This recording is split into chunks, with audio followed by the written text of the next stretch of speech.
So welcome back students to my video. और students, आज के इस वीडियो में हम दोबारा से भारत की नदियां पढ़ने वाले हैं। ठीक ना। हम लोगों ने सिंधु नदी तंत्र पढ़ चुका है, गंगा नदी तंत्र पढ़ चुका है। आज हम ब्रह्मपुत्र नदी तंत्र पढ़ेंगे, जिसके बाद हिमालयी नदियों का जो पूरा का पूरा जो होगा वो हम आज खत्म कर देंगे, हिमालयी नदियां वाला।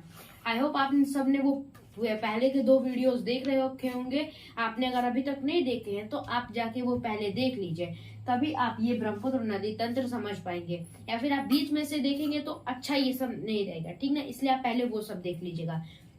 तो देखिए, हम जैसा कि पढ़े थे, भारत की नदियों को 2 भागों में बांटा गया है, हिमालयी नदियां, प्रायद्वीपीय नदियां।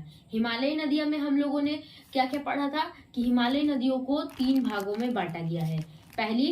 पहली आपकी आती है सिंधु नदी तंत्र, गंगा नदी तंत्र और ब्रह्मपुत्र नदी तंत्र। हमने सिंधु और गंगा पढ़ चुका है, आज बारी है ब्रह्मपुत्र को कंप्लीट करने की।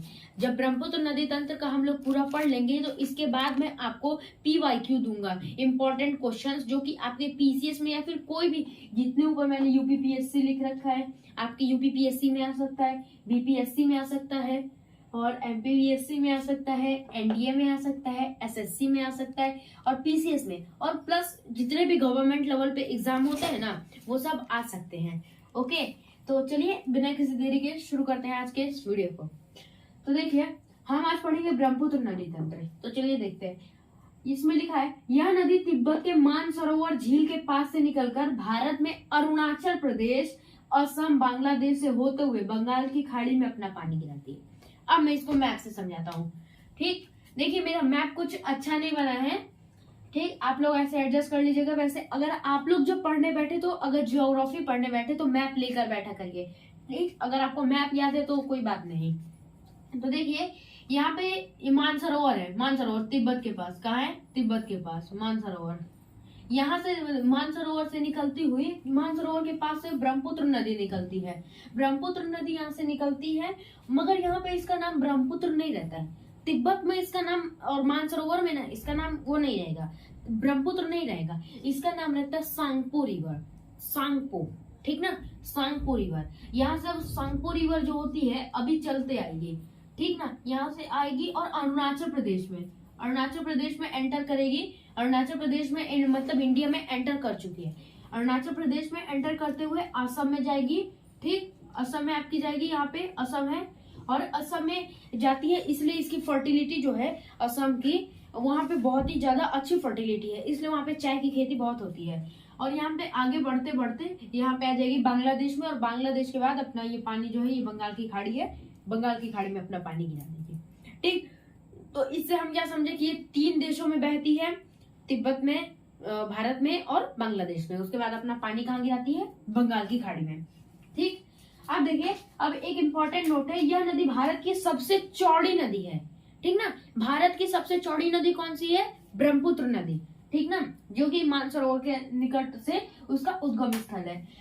अब इसमें लिखा है, मांजुली और माना नदी द्वीप दोनों ही ब्रह्मपुत्र नदी पर असम राज्य में है, ठीक ना। ये क्या कह रहा है? मांजुली, ये जो मांजुली है, मांजुली और माना द्वीप समूह, ये जो माना नदी द्वीप जो है, ये कहाँ पर है? ब्रह्मपुत्र नदी में है, ब्रह्मपुत्र नदी के पास है। और अगर आपसे स्टेट पूछ लिया जाए किस स्टेट में है, तो ये है असम स्टेट में। कौन से स्टेट में? असम में, ठीक ना। आप याद रखेंगे, अगर आपसे रिवर पूछे तो आप रिवर में लगाएंगे ब्रह्मपुत्र, और अगर आपसे अगर आप पूछे कि कौन से राज्य में है, तो असम राज्य में है, ठीक। आप समझ गए? अगर आपसे स्टेट पूछे असम लगाएंगे, और रिवर पूछे तो आप लगाएंगे ब्रह्मपुत्र नदी, ठीक। और देखिए, बांग्लादेश में ब्रह्मपुत्र नदी का नाम चेंज हो जाता है, बांग्लादेश में इसका नाम पड़ जाता है जमुना नदी, ठीक ना। यमुना नहीं, जमुना, ठीक, ये जमुना आप याद रखेंगे। और जब गंगा और ब्रह्मपुत्र आपस में मिल जाती है तो इनके मेल को क्या कहते हैं? मेघना कहते हैं। गंगा इसलिए मैंने लिख रखा है, Ganga plus Brahmaputra is equals to मेघना। आप इसको नोट करिए, नोट इट डाउन। और ये कौन कौन से देशों में बहती है? तिब्बत में बहती है, हमने अभी पढ़ा, भारत में बहती है और बांग्लादेश में। भारत में 2 राज्यों में बहती है, आपका हो गया अरुणाचल प्रदेश और असम में, ठीक। आई होप आपको ये इतना समझ में आया होगा। अब चलिए आगे समझते हैं। अब देखिए, अब हम लोग ये देखते हैं आगे का जो है, इसमें देखिए, इसमें क्या कहा, ये क्वेश्चन UPSC में पूछा था। ब्रह्मपुत्र नदी का गंगा से संगम के बाद इनकी संयुक्त धारा को मेघना कहा जाता है, जो कि सुंदरवन डेल्टा का निर्माण करते हुए यह नदी बंगाल की खाड़ी में जाकर अपना पानी गिराती है। ठीक, ये पुरानी ही बात हो गई, जो पहले हम लोगों ने पढ़ा था ना, ये वही बात है। हम मैंने खाली उसको शॉर्ट में लिख दिया था, Brahmaputra plus Ganga is equals to मेघना, बस। और ये इसमें यूपीएससी में पूछा था, इतना बढ़ा चढ़ा के थोड़ा इसमें पूछते हैं, ताकि आपका दिमाग जो है ना थोड़ा कंफ्यूज हो जाए कि हाँ यार मैंने कुछ और पढ़ा था, ये कुछ और आ गया, आपका आंसर गलत करवाने के लिए, ठीक ना। मगर आपको देखिए, क्वेश्चन को पहले लिखा जो रहता है ना, एक बार उसको ध्यान से समझिए, तो अब आपको, अगर आपने पढ़ा होगा तो आपको आंसर अपने आप याद हो गया होगा, और नहीं पढ़े होंगे तो बात ही खत्म। तो देखिए, ये यूपीएससी में पूछा था, इसमें कह रहा है कि जो गंगा नदी होती है और जो ब्रह्मपुत्र नदी होती है, इनकी जो संयुक्त धारा होती है, धारा मतलब कि जो आपका ये ऐसे पानी होता है, पानी की ऐसी धारा होती है ना नदियों की, जो कि एक फ्लो में चली जाती हैं, फ्लो में जाती है ना, इसे धारा कहते हैं। तो इस धारा को हम लोग क्या कहते हैं, यहाँ पे मैं लिख देता हूँ, ये मान लीजिए ब्रह्मपुत्र की, ये ब्रह्मपुत्र की हो गई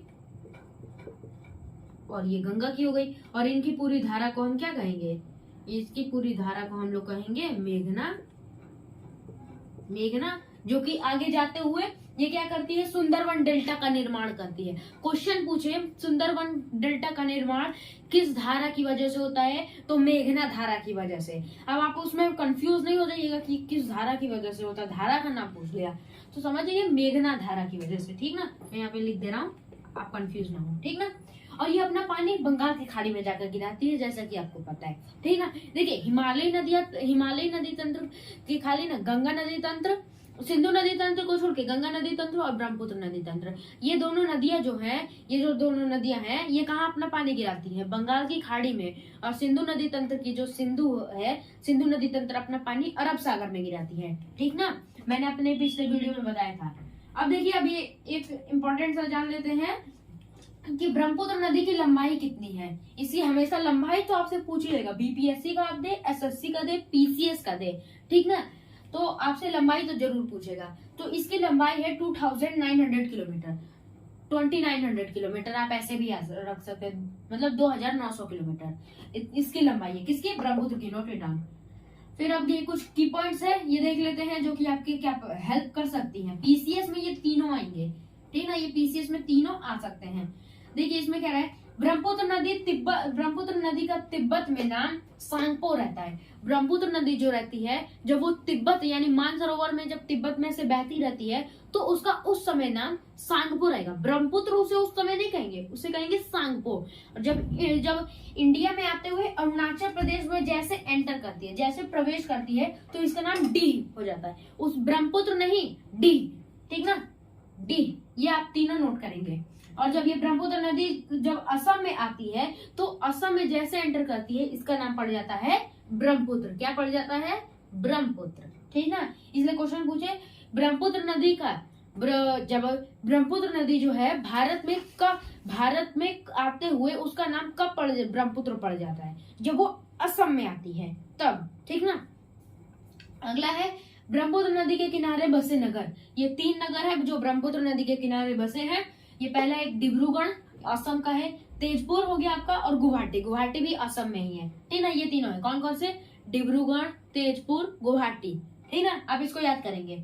अब अगर आपको ये देखिए, आई होप आपको ये वीडियो पसंद आई होगी, तो देखिए लाइक करिए, शेयर कीजिए और सब्सक्राइब कीजिए। और देखिए, हम लोग मिलते हैं अगले वीडियो में। मगर इससे पहले आपको एक बात बता देना चाहता हूँ, आई होप आप सब अपनी प्रिपरेशन अच्छे से कर रहे होंगे, या फिर 10th 12th, या फिर आप यूपीपीएससी दीजिए, बीबीएससी दीजिए, कोई भी कंपटीशन एग्जाम हो गया, ये आप सबके लिए इम्पोर्टेंट है। और अगली वीडियो में हो सके तो मैं आपको पीवाईक्यू भी सॉल्व करवाऊंगा, ठीक ना। तब तक आप अपनी प्रिपरेशन करते रहिए। Thank you.